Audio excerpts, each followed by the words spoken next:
All right, did a little post yesterday on my blood pressure, and you guys definitely super supportive, very interested in the information, which I think is great. Couple of themes that kind of came from it. A lot of you that were in the medical profession were quite critical that it was a wrist blood pressure cuff over a regular blood pressure cuff. And that it might be incorrect information. Totally appreciate that. And I think I explained, like, I've seen a physician, we've had it checked, we've got several years of data. I have both types of blood pressure cuffs. For me, I use it when I'm at work because it's just quick and easy. But the point is this, sometimes done is better than perfect. And so when we ask clients to do things, sometimes we need to meet them where they are. If you told me every time I needed to check my blood pressure, I needed to use a full-on cuff, I wouldn't do it. Wouldn't do it. The number isn't that off for me to be inconvenienced. And I think that's a really important thing when we're asking our patients to do things to gather data or to do exercises or things like that. Sometimes done is better than perfect. I'm just looking for a trend here. I'm not looking to write a paper. I get what you're saying, but I think we need to meet people where they are and not expect perfection.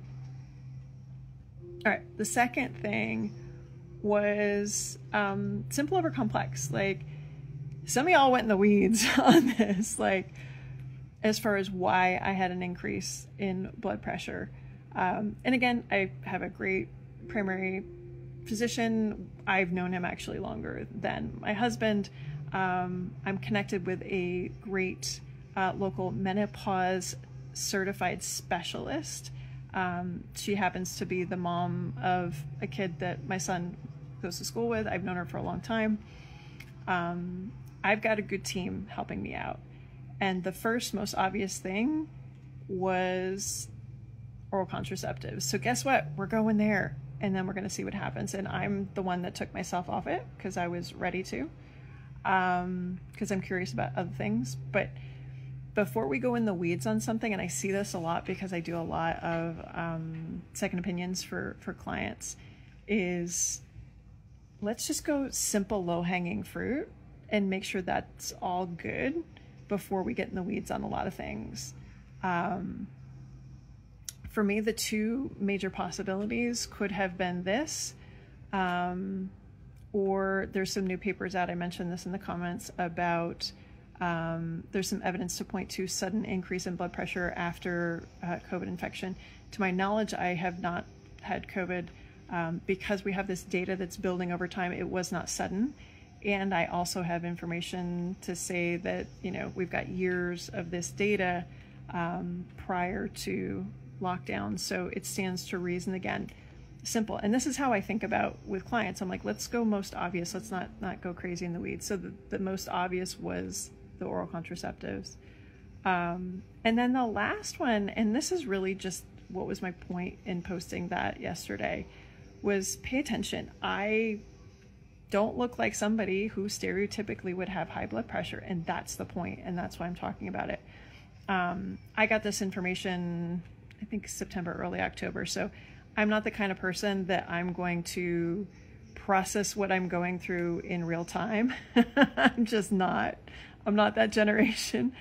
I gathered a lot of information before I came on here to talk to you guys. But again, I'm not the poster child for high blood pressure, and I'm sharing what I'm going through now so that, one, you guys go get a physical, or two, check your blood pressure if you're on any sort of oral estrogen or are an estrogen owner, because it's really important to just know what your numbers are.